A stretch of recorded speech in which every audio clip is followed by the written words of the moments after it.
আজকে তোমাদের জন্য নিয়ে এসেছি একটি অন্য ধারার গল্প। আশা রাখছি ভালো লাগবে। শুরু করছি আজকের গল্প সুজয় সাহার কলমে নীরবতার দিনগুলো। গতকাল রাত্রে হঠাৎ করে জয়া ফোন করে আশাকে। অনেকদিন দেখা সাক্ষাৎ নেই এই হিসেব করে। আসলে জয়া ভালো নেই, সেই কথাগুলো আর বিবরণ দিল না আশাকে। আশা বুঝতে পারল ওর শ্বশুরবাড়িতে হয়তো কোনো অসুবিধা হচ্ছে। সেই হিসেব করে আশা দেবু আর গীতাকেও আসতে বলে। কি রে, এখনো তো এলো না জয়া? ফোন কর না আরেকবার। ফোন করেছি, সবে ট্রেন থেকে নামলো। জয়া আমাকে সকালে ফোন করে বলল এইখানে মিট করতে। কি ব্যাপার বলতো? ওর স্বামী গৌতম দা নাকি ওর উপর খুব অত্যাচার করে। ধ্যাৎ, যা তা। রিয়েলি? গৌতম দা টর্চার করে জয়ার ওপর? এটা ভাবা যায় না। তোকে তাই বললো নাকি? হ্যাঁ, শুধু এটুকুই জানতে পেরেছি। গৌতম দা এরকম করতে পারে না। দেখ, জয়ার নিশ্চয়ই অন্য কোনো কারণ আছে। শোন, সবসময় গৌতম দা বলে বলে সাপোর্ট করিস না তো। তুই জয়াকে তো চিনিস, ও কেমন মেয়ে তুই জানিস না? আর তোর মনে হয় গৌতম দা কোনো ভুল করতে পারে না?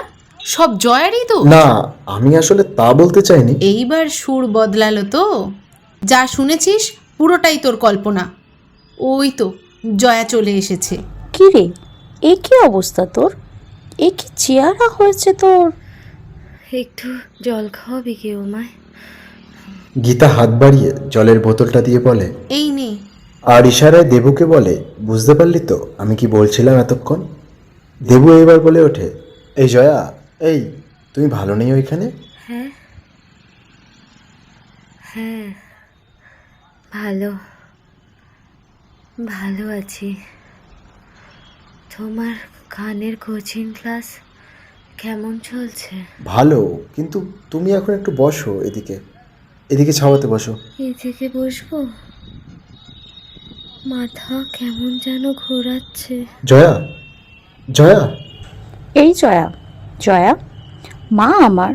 গীতা, অ্যাম্বুলেন্স ডাক তাড়াতাড়ি, ওকে হসপিটাল ভর্তি করতে হবে। জয়া সেন্সলেস হয়ে গেছে। ওকে আরজিকর হসপিটালে ভর্তি করা হলো। জয়ার বাড়িতে মনে হয় ঠিক মতন খাওয়া জোটে না, আর তার ওপর ওর স্বামী মনে হয় সত্যি কোনো খেয়াল রাখে না। অসহায় হয়ে পড়েছে মেয়েটা। এই কথা বলছিল আশা, দেবু আর গীতা, এই তিন হলো ওর কলেজ জীবনের সঙ্গী। একসাথে কতবার দূরে দূরে ঘুরতে গেছে। তখনের দিনগুলো হয়তো নীরবতার মধ্যে দিয়ে গেছে, আর জয়াদের দিনগুলো ছিল আনন্দের। এখনের দিনগুলো হয়েছে উচ্চ আওয়াজে সমৃদ্ধ, আর জয়া দিন কাটছে নীরবতার কোনো এক পর্বত জাতির মতন, যাকে তুলে ছুঁড়ে ফেলে দিলে সমাজের কিছু আসে যাবে না। শোন, আমি বলি কি, একবার ওর বাপের বাড়ি আর শ্বশুর বাড়ির লোকজনকে জানানোটা দরকার। সে তো জানাতেই হবে। আমি আগে গৌতমদের সাথে এই বিষয় নিয়ে কথা বলবো, বোঝাবো, দেখি কি উত্তর দেয়।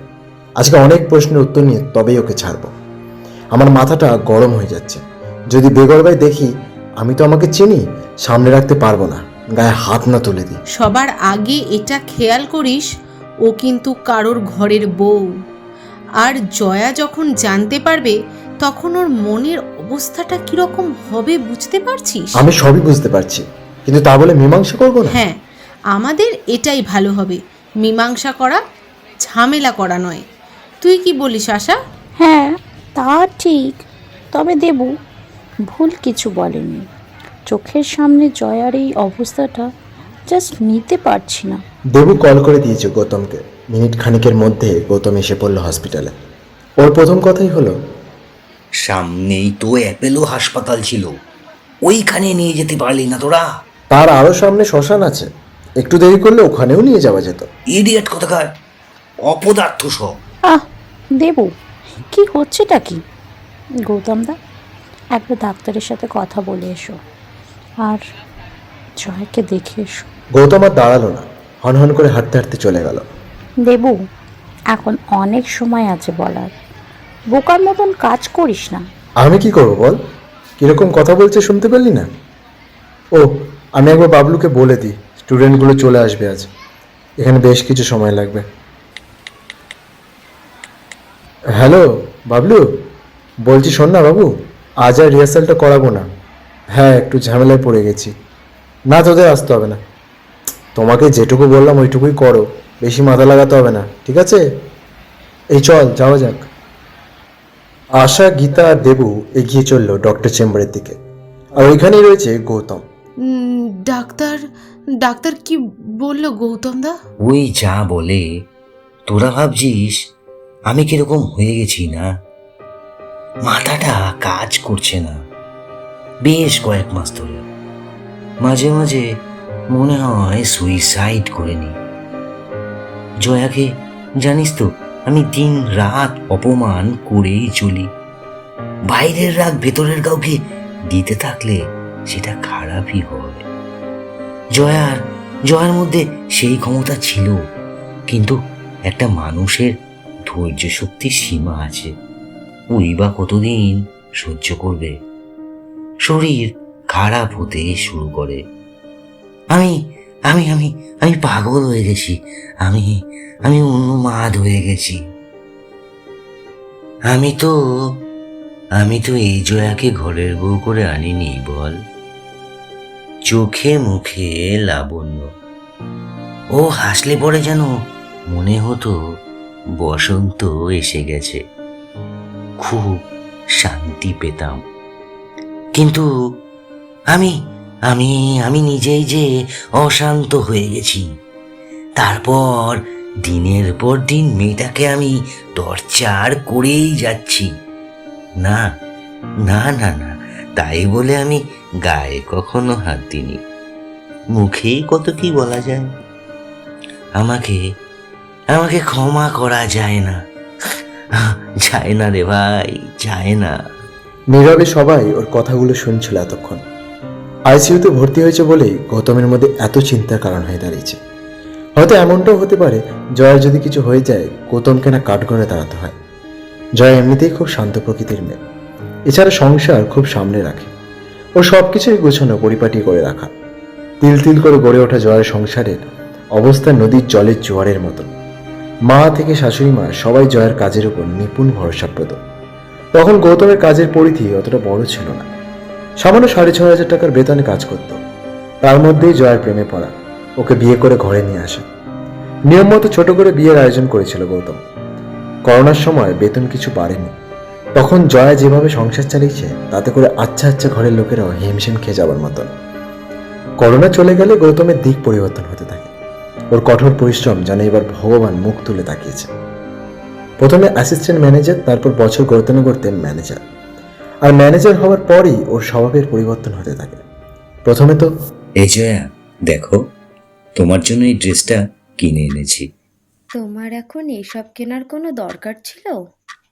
আর কয়েকটা দিন যেতে দিতে। বিয়ের পর আমি তোমায় কি বা দিতে পেরেছি বলো? ঠিক আছে, এখন এসব পড়লে লোকে যা তা বলবে। বলবে যে দেখো, নুন আনতে পান্তা ফুরোয়, তার আবার ফুটনি কম নয়। ছেলেটা এত খাটনি করে আর ওর বউ ফুটানি করে বেড়ায়। আমি এটা তুলে রাখছি, ম্যানেজারটা হয়ে নাও, তারপর তো। আর এখন সেই গৌতম। এই, এটা চিনতে পারছো? কেমন লাগছে বলো? পুরো বেশ্যা লাগছে। ওটা পড়া না পড়া সমান। এই, কি উল্টোপাল্টা কথা বলছো? বার যখন দেখছো একটা কাজ নিয়ে বসেছি, তখন একখানা নাইটির মতন ড্রেস পরে সামনে এসেছো কেন? এই ড্রেসটা তুমি আমায় কিনে দিয়েছিলে, তখন তুমি ম্যানেজার হওনি। এত তাড়াতাড়ি সব ভুলে যাবে ভাবতে পারিনি। না না, তার জন্য আমায় ঠিক কি করতে হবে? মাথাটা না গরম করো না, এখান থেকে সরে পড়ো। এটা তো গেল সেদিনের ছোটখাটো বিষয়। একদিন রাস্তায় বেরিয়ে গাড়ি করে ফেরার পথে গৌতম একটা সাইকেলে খবর কাগজ নিয়ে চড়তে থাকা ভদ্রলোককে ধাক্কা মেরে দেয়। আপনার কি চোখে নেবা বাড়া দেখতে পান না? ভিক্ষে চাইতে হলে রাস্তার কোণে গিয়ে ভিক্ষে করুন। নতুন গাড়িটার মধ্যে স্ক্র্যাচ ফেলে দিয়েছে, দেখে একবার। হ্যাঁ, যা ভেবেছি তাই। ফালতু লোকজন বাড়া। জয়া গাড়ির মধ্যে থেকে বেরিয়ে বলে, কি বলছো কি তুমি? থামো এবার। দেখি কাকু, হাতে লাগেনি তো? না, ওই একটু চলে গেছে, লাল ওষুধ লাগিয়ে নিব, ঠিক হয়ে যাবে। তুমি এক কাজ করো, বাড়ি পর্যন্ত দিয়ে এসো, আর রাত্রে হাতে মলম, কোমর টিপে দেওয়া, মাথায় হাত বুলিয়ে সকালে আবার চলে এসো ঘরে। বেশ্যাবৃত্তি না করলে তো তোমার আবার হচ্ছে না। জয়া কিছু না বলে গাড়িতে উঠে পড়ে। দিনের পর দিন এই স্বভাব যেন বাড়ছে ছাড়া কমছে না। কখনো খাবারের থালা ছুঁড়ে ফেলে দিচ্ছে, কখনো হয়তো অকথ্য ভাষায় গালিগালাজ করে চলেছে জয়াকে। জয়াও নীরবে শুনে যাচ্ছে। দিনের পর দিন শুনতে শুনতে একদিন ক্লান্ত হয়ে পড়ে জয়া। ওর মুখ দিয়ে খাবার পর্যন্ত উঠছে না। আর সেই দিনটাও চলে আসলো যেখানে জয়া আজ রয়েছে আইসিইউতে। ডাক্তারবাবু, একবার একবার বলুন যে ও কেমন আছে। স্যালাইন ব্লাড দুটোই চলছে। খুব উইক তো আপনার স্ত্রী, খাওয়া দাওয়া করে না নাকি বলুন তো? আপনি একবার ওকে সুস্থ করে তুলুন, তারপর থেকে আমি ওকে কোনো রকম অসুবিধায় ফেলবো না। আমি ওর খুব খেয়াল রাখবো। আপনি খুব আপনার স্ত্রীকে ভালোবাসেন, বুঝতে পারছি। আপনি একটু শান্ত হন আগে, সব ঠিক হয়ে যাবে। এই মিথ্যে প্রশংসা পেতে গৌতম হয়তো প্রস্তুত ছিল না, কিন্তু এখন সে বুঝতে পারছে তার কাছে জয়ের মূল্যটা ঠিক কতখানি। হয়তো জয়া খুব কেঁদেছে গৌতমের এই ব্যবহারের জন্য। চোখের সামনে না পারলেও হয়তো নীরবেই কেঁদে ভাসিয়েছে। নীরবতার দিনগুলোর মধ্যে দিয়ে একাকী হয়ে পড়েছিল জয়া। হয়তো ও চেয়েছিল এই একাকী থেকে বেরিয়ে আসতে, কিন্তু পারেনি। সবার থেকে মুখ লুকিয়েছিল। আর এখন জয়া এই অবস্থায়, ওর পাশে তো কেউ নেই। গৌতম কি ফিরিয়ে আনতে পারবে পুনরায় ওর ভালোবাসাকে? নাকি জয়া মেনে নেবে না এই সম্পর্কটি? নাকি জয়া পুনরায় ফিরে যাবে গৌতমের কাছে? নাকি দুটো সম্পর্ক আলাদা হয়ে যাবে? আপনার কি মনে হয়? কমেন্ট বক্সে জানান আপনার মতামত। প্রথম 10 জন সঠিক উত্তরদাতার নাম আমরা ঘোষণা করব পরবর্তী গল্পে। সঙ্গে থাকুন আর শুনতে থাকুন উইনিং অডিও বুকস। ধন্যবাদ। এখন মনে হচ্ছে তুমি না থাকলেই ভালো হতো। আমারই ভুল যে ছেঁড়া কাতায় শুয়ে লাখ টাকার স্বপ্ন দেখে নিয়েছি। এমন করে ভাবছো কেন? দেখবে আমার থেকে তুমি আরো বেটার মেয়ে পাবে। আমি তো বেটার অপশন চাই না, আমি তো তোমায় চেয়েছিলাম। এটার কোনো মানেই হয় না। তুমি সিরিয়াস কেন হয়ে গেছো? আমি তোমায় কোনোদিনও ওই চোখে দেখিনি। তুমি আমার ভালো বন্ধু। আমি যখনই সময় পেয়েছি তোমাকে টাইম দিয়েছি। এটা না করলেই পারতে, আমি তোমাকে ভালোবেসে ফেলেছি। না দীপ, এটা হয় না। আমার এঙ্গেজমেন্ট হয়ে গেছে। তুমি তো জানো আমি রিলেশনে আছি। এখন তুমি যদি বলো আর কথা বলবে না, তাহলে আমার কিছু করার নেই। আমি দুঃখিত।